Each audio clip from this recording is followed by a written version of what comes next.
Friends, अक्सर जब भी हम फिजिक्स और मैथमेटिक्स में किसी भी थ्योरी या फिर मॉडल पर वर्क कर रहे होते हैं तो हमारे सामने हमारी इक्वेशन में हमको कुछ कांस्टेंट देखने को मिलते हैं। ऐसा काफी कम बार होता है, या यूं कहें कि ना के बराबर होता है, कि हमारी थ्योरी या मॉडल में कोई भी कांस्टेंट ना हो।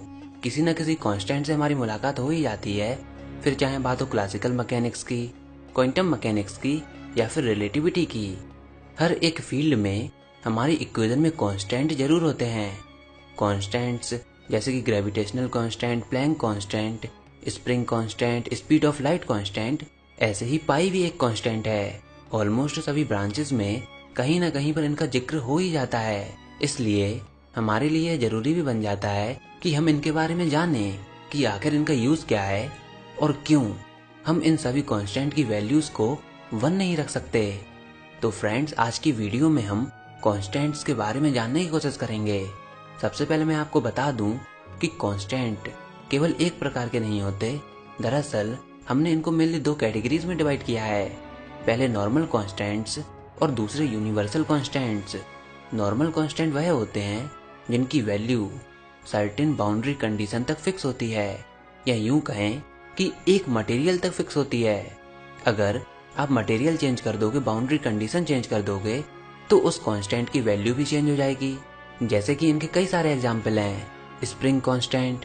स्प्रिंग कांस्टेंट की वैल्यू, जिसको हम के भी बोलते हैं, स्प्रिंग कांस्टेंट की वैल्यू कभी भी फिक्स नहीं होती। एक सर्टेन स्प्रिंग के लिए तो फिक्स हो सकती है, लेकिन जैसे ही आप स्प्रिंग के मटेरियल और उसकी ज्योमेट्री को चेंज कर दोगे, या यूं कहें कि कोई दूसरी स्प्रिंग ले लोगे, तो उस स्प्रिंग कांस्टेंट की वैल्यू भी चेंज हो जाएगी। यानी कि मटेरियल चेंज हुआ तो कांस्टेंट की वैल्यू भी चेंज हुई। ऐसे ही स्मॉल जी, जिसको हम एक्सेलरेशन ड्यू टू ग्रेविटी बोलते हैं, हम मान सकते हैं कि हमारी पृथ्वी के लिए जी कांस्टेंट है, जिसकी वैल्यू 9.8 मीटर पर सेकंड स्क्वायर होती है। लेकिन जैसे ही आप बाउंड्री कंडीशन चेंज कर दोगे तो इसकी वैल्यू भी चेंज हो जाएगी। मान लीजिए कि आपने प्लेनेट को ही चेंज कर दिया, तो स्मॉल जी की वैल्यू भी दूसरे प्लेनेट की कंडीशन पर डिपेंड करेगी। ऐसे ही करंट इलेक्ट्रिसिटी में रेजिस्टिविटी होती है, जो कि कंडक्टर पर डिपेंड करती है। कंडक्टर चेंज किया तो रेजिस्टिविटी भी चेंज हो जाएगी। तो यानी कि पहले टाइप के कांस्टेंट वो हैं जो कि सर्टेन बाउंड्री कंडीशन तक ही सीमित होते हैं। एक सर्टेन बॉर्डर तक कांस्टेंट होते हैं। जैसे ही आप बाउंड्री कंडीशन के बाहर जाते हो तो आपको एरर्स देखने को मिलेंगे। स्मॉल जी को आप तब तक कांस्टेंट कह सकते हो जब तक आप पृथ्वी के अंदर हो। किसी और प्लेनेट पर जी की कोई दूसरी वैल्यू होगी। अब दूसरे टाइप के कांस्टेंट होते हैं यूनिवर्सल कांस्टेंट, जिन पर कोई भी बाउंड्री कंडीशन एप्लीकेबल नहीं होती। आप यूनिवर्स में कहीं पर भी चले जाइए, किसी भी कोने में चले जाइए, लेकिन इन कांस्टेंट की वैल्यूज न्यूमेरिकल और फिक्स रहती है। इसके आप कई सारे एग्जाम्पल जानते होंगे, लाइक ग्रेविटेशनल कांस्टेंट, जिसको हम कैपिटल जी भी बोलते हैं। यूनिवर्स के हर एक पॉइंट पर जी की वैल्यू हमेशा फिक्स रहती है, एक फिक्स न्यूमेरिकल वैल्यू होती है। इसी तरह पाई की वैल्यू भी कांस्टेंट होती है। यूनिवर्स में कोई भी सर्किल हो, चाहे जितना छोटा और चाहे जितना बड़ा, हर एक सर्किल के लिए पाई की वैल्यू कांस्टेंट ही होगी।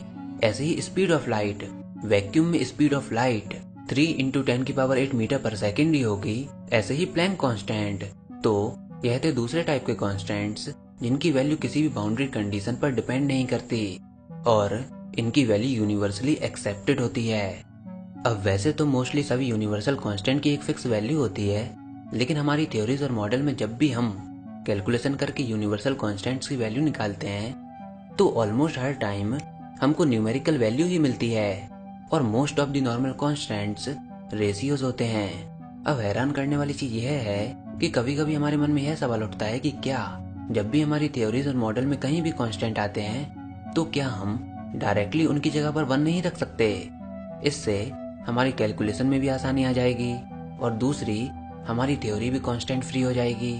लेकिन फिजिक्स इस बात के लिए अलाउ नहीं करती, नेचर इसको अलाउ नहीं करता। हम अपनी मर्जी से कांस्टेंट की वैल्यू को 1 नहीं रख सकते। लेकिन आप एक काफी मजेदार और एक सर्टेन कंडीशन में आप अपने अनुसार कांस्टेंट की वैल्यू को 1 रख सकते हो, और ऐसा फिजिक्स के इतिहास में एक नहीं बल्कि कई बार हुआ है। बस ऐसा करने की केवल एक ही कंडीशन है कि जिस भी क्वांटिटी में आप कांस्टेंट की वैल्यू को 1 रख रहे हो, वह क्वांटिटी आज से पहले कभी भी किसी के द्वारा डिफाइन नहीं की गई हो। इसको अभी मैं आपको एग्जांपल देकर समझाता हूँ। तो हम उस समय की बात करते हैं जब मैकेनिक्स में हम इक्वेशन ऑफ मोशन पर वर्क करते थे। हम 4 इक्वेशंस के जरिए मोशन के बारे में जान जाते थे, वेलोसिटी फाइंड कर लेते थे, एक्सेलरेशन के बारे में बता देते थे। हम डिस्टेंस, टाइम, एक्सेलरेशन, इन सब की आपस में रिलेशन, इन सब के बारे में जानते थे। यानी कि हम मोशन के इफेक्ट के बारे में तो एक एक चीज जानते थे, लेकिन वह क्या चीज है जो मोशन को करवा रही है, उसका कारण, चीजें क्यों चल रही हैं, रुकी हुई क्यों है, वह क्या चीज है, what is the cause of motion, इसके बारे में कोई नहीं जानता था। फिर न्यूटन ने अपने 3 लॉज दिए और उससे यह निकल के सामने आया कि फोर्स मोशन के लिए रिस्पॉन्सिबल है। Force is the cause of motion. ठीक है, यह पहली चीज है। मैं आपको तीनों लॉज की डेफिनेशन तो नहीं बताऊंगा, ऑलमोस्ट आप सभी लोग उसके बारे में पहले से ही जानते होंगे। लेकिन आप जरा सेकंड लॉ पर गौर कीजिए, क्योंकि यह कहता है कि rate of change of momentum is directly proportional to force applied. Mathematical expression आपकी स्क्रीन पर रही और न्यूटन का सेकंड लॉ ही मेन लॉ है जिसने फोर्स को डिफाइन किया, F इक्वल टू ma। आप यहाँ पर 2-3 स्टेप्स को भी देख लीजिए कि कैसे हमने मोमेंटम को एक्सेलरेशन में बदल दिया नॉर्मल मैथमेटिक्स के जरिए। आप मार्क किए हुए स्टेप को देखिए जहाँ पर force is directly proportional to ma लिखा हुआ है, लेकिन हम जानते हैं कि फोर्स इक्वल टू ma होता है। तो ये प्रोपोर्शनल का साइन क्यों आया? और अगर आप प्रोपोर्शनल के साइन को हटाते हो तो एक कांस्टेंट आता है। तो अगले स्टेप में देखिए कि फोर्स इक्वल टू kma। यहाँ पर k क्या है? एक प्रोपोर्शनैलिटी कांस्टेंट। अब यहाँ पर हमको इस कांस्टेंट की वैल्यू फाइंड करनी होगी। तो क्या हम इसकी वैल्यू को 1 रख सकते हैं? अगर हम इसकी वैल्यू को 1 रख दें तो हमारी इक्वेशन मैच कर जाएगी, लेकिन कांस्टेंट्स की तो कोई वैल्यू होती है, हम उसको 1 पुट कैसे कर सकते हैं? तो अभी मैंने आपको क्या बताया था कि केवल एक ही कंडीशन में हम इसकी वैल्यू को 1 पुट कर सकते हैं, जब जिस क्वांटिटी पर आप उस कांस्टेंट की वैल्यू निकाल रहे हो वह क्वांटिटी आज से पहले किसी ने भी डिफाइन नहीं की हो। तो न्यूटन ने पहली बार फोर्स के बारे में बताया, तब उससे पहले फोर्स के बारे में किसी ने भी नहीं सुना था। मोशन हो रहा था, उसके बारे में जानते थे, लेकिन उसका कारण क्या है? फोर्स। यह चीज पहली बार मैथमेटिकली सामने आई थी। और अगर फोर्स उससे पहले डिफाइन नहीं हुआ था तो जो कांस्टेंट आया है उसकी वैल्यू को हम 1 रख सकते हैं। फिजिक्स इस बात के लिए अलाउ करती है। लेकिन अब अगर कहीं दूसरी बार हमारी कोई थ्योरी में फोर्स आता है और उसमें भी कोई कांस्टेंट आता है तो उसकी वैल्यू को हम 1 नहीं रख सकते, क्योंकि फोर्स के बारे में हम पहले ही जान चुके हैं। तो बात सिंपल सी है कि अगर आप फिजिक्स में कोई भी अननोन चीज को ढूंढ लेते हो और अगर उसमें कांस्टेंट आता है तो उस कांस्टेंट को आप अपनी मर्जी के अनुसार 1 पुट कर सकते हो। ऐसा क्यों? क्योंकि आज से पहले किसी ने भी उस क्वांटिटी को डिफाइन नहीं किया। तो फिजिक्स आपको यह ताकत देती है कि आप अपनी मर्जी के अनुसार उस कांस्टेंट की वैल्यू को 1 पुट कर दो। ऐसे ही जब हम फोर्स ड्यू टू ग्रेविटी की बात करते हैं तो उसमें एक कांस्टेंट आता है जिसकी एक फिक्स वैल्यू होती है। उसकी वैल्यू को 1 क्यों नहीं रखा? क्योंकि फोर्स पहले ही डिफाइन हो चुका है।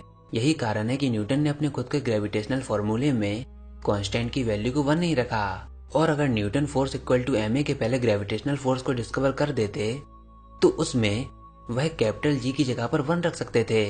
उसी हिसाब से बाकी की सारी इक्वेशन चेंज हो जाती, और अगर यह चीज पहले डिस्कवर होती तो उसी प्रकार से सारी की सारी इक्वेशन मैनिपुलेट हो जाती। फिर आज हम यह पढ़ते gravitational force equal to m1 m2 upon r square, और F इक्वल टू ma की जगह पर हम क्या पढ़ते? F इक्वल टू kma, जहाँ पर k की कोई कांस्टेंट वैल्यू होती। ऐसे ही जब इलेक्ट्रिसिटी में करंट की स्टडी की जा रही थी तब यह चीज सामने आई कि current is directly proportional to rate of change of charge. Proportional का साइन हटा तो कांस्टेंट आया, और क्योंकि करंट उससे पहले किसी ने भी डिफाइन नहीं किया था तो इसलिए कांस्टेंट की वैल्यू को हमने अपने अनुसार 1 पुट कर दिया। और यहाँ से करंट का फॉर्मूला क्या आया? I equal to Q upon T। ऐसे ही अगर आप फ्यूचर में किसी भी थ्योरी या फिर मॉडल पर वर्क कर रहे हो और अगर आपको कुछ कांस्टेंट मिलता है और अगर आप पाते हो कि जिस वैल्यू के लिए वह कांस्टेंट आया है वह वैल्यू इससे पहले पूरी साइंस कम्युनिटी में डिफाइन नहीं हुई थी, तो आपको फिजिक्स से आज़ादी देती है कि आप उस कांस्टेंट की वैल्यू को 1 रख दो। बाद में उसकी जो भी स्टडी करेगा उसको नए कांस्टेंट मिलेंगे, उसको बाद में देख लिया जाएगा। वह कांस्टेंट की वैल्यू अपने हिसाब से मैनिपुलेट हो जाएगी, वह कांस्टेंट की वैल्यू अपने हिसाब से सेट हो जाएगी। लेकिन फिजिक्स आपको यह आज़ादी देती है कि अगर आप पहली बार उस चीज को डिफाइन करते हो तो आप उस कांस्टेंट की वैल्यू को 1 रख सकते हो। एक और चीज जो फिजिकल कांस्टेंट्स होते हैं वह नेचर के इफेक्ट को हमारी खुद की यूनिट ऑफ चॉइस में कन्वर्ट कर देते हैं। जैसे कि फोर्स की यूनिट होती है न्यूटन, मास की किलोग्राम, डिस्टेंस की मीटर। तो अगर आप न्यूटन के ग्रेविटेशनल फॉर्मूले को लो F equal to capital G m1 m2 upon r square, तो अगर आपको G की वैल्यू फाइंड करनी है तो प्रैक्टिकली आप जिन जिन पॉइंट्स के बारे में जानते हो उनकी वैल्यू को 1 रख दीजिए। जैसे कि मास की जगह पर 1 रख दीजिए, डिस्टेंस की जगह पर 1 रख दीजिए।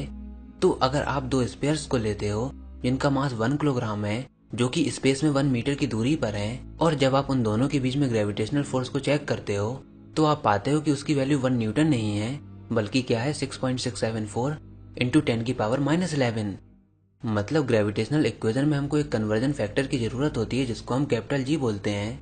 नेचर को इस बात से कोई फर्क नहीं पड़ता कि ह्यूमन ने कैसे अपनी यूनिट को डिफाइन किया है। नेचर के पास अपनी खुद की यूनिट होती है और हम लोगों को फिजिकल कांस्टेंट्स की जरूरत होती है जिससे कि हम नेचर के इफेक्ट को अपने चॉइस की यूनिट में बदल पाएं। कैपिटल जी ग्रेविटेशनल फोर्स को न्यूटन में बदलता है, ऐसे ही प्लैंक कांस्टेंट फोटोन की एनर्जी को जूल में बदल देता है। तो हम ये कह सकते हैं कि कांस्टेंट्स हमारे गैप फिल करने के लिए यूज होते हैं। जब भी चीजें हमारे अनुसार वर्क नहीं करती तो हम कांस्टेंट्स को ऐड कर देते हैं और हमारी प्रॉब्लम फिक्स हो जाती है। जब भी हमारी इक्वेशन हमारी यूनिवर्सल यूनिट के अनुसार वर्क नहीं करती तो हम कांस्टेंट्स को इंट्रोड्यूस कर देते हैं, और फिजिक्स केवल एक ही बार ये अलाउ करती है कि आप कांस्टेंट की वैल्यू को अपने अनुसार 1 रख दो। और वो कब? जब वह क्वांटिटी पहली बार नेचर में सामने आई हो। आपको इसके बारे में क्या लगता है नीचे कमेंट सेक्शन में लिखकर जरूर बताइए। फिलहाल इस वीडियो में इतना ही। आई होप आपको यह वीडियो जरूर पसंद आई होगी। अगर ऐसा है तो इस वीडियो को लाइक कीजिए, अपने दोस्तों के साथ शेयर कीजिए, और अगर आपने हमारा चैनल अभी तक सब्सक्राइब नहीं किया तो इसको सब्सक्राइब कर लीजिए ताकि आगे आने वाली कोई वीडियोस और अपडेट्स आपसे मिस ना हो पाएं।